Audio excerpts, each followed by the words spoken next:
Assateague Island resides off the coast of Maryland and Virginia. On it roam an animal not native to this country, but nonetheless have become an iconic part of it, the wild horse. Horses on this island have been living here since the 1600s. Due to environmental factors, they never quite grow tall enough to be considered actual horses, and are instead classified as ponies. Thus, the two herds have been named the Assateague Ponies and the Chincoteague Ponies. The first herd, known as the Assateague herd, belongs to the federal government in the state of Maryland. They free roam the beaches and the marshes with little to no aid from the government. Scientists have studied this herd for decades. They are the perfect case study to observe wild horse behavior, due to them being isolated but free of domestication for 400 years.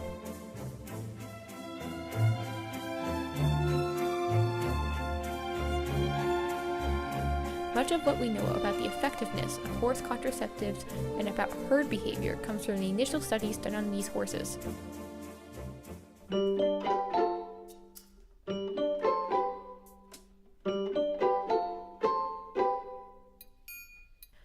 These horses can be seen sharing the beaches with tourists on occasion, but may not always be gracious hosts.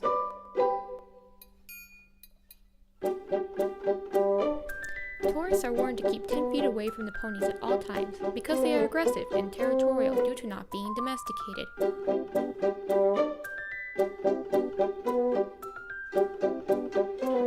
For example, this tourist learns a valuable lesson of the importance of following simple directions. After receiving a powerful warning kick from this pony, she pestered for several minutes. The other herd is on the Virginian side and are owned by the Chincoteague Fire Department. They are kept away from the public and are known as the Chincoteague Ponies, due to the history of this herd being pony penned. Pony penning is what the locals have been calling the tradition of herding ponies back to the island of Chincoteague, where they are then auctioned off. This tradition goes back to the 1920s and was done for population control and to raise money for the local fire department.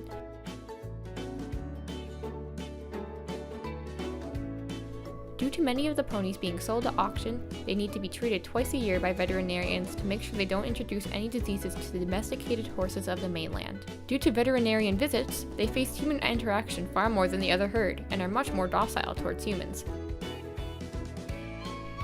The auction sells as many ponies as it needs to retain its population at 150 ponies.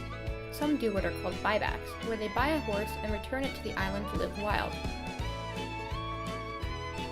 Unlike the Assateague herd, the Chincoteague herd are given names and are treated almost like celebrities.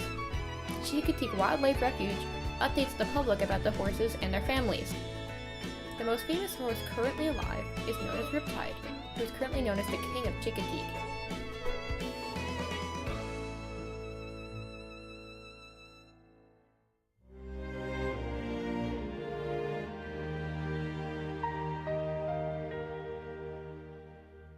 While the two methods of population control are different, both states cherish these ponies and want to see them living happy lives without destroying their island habitat.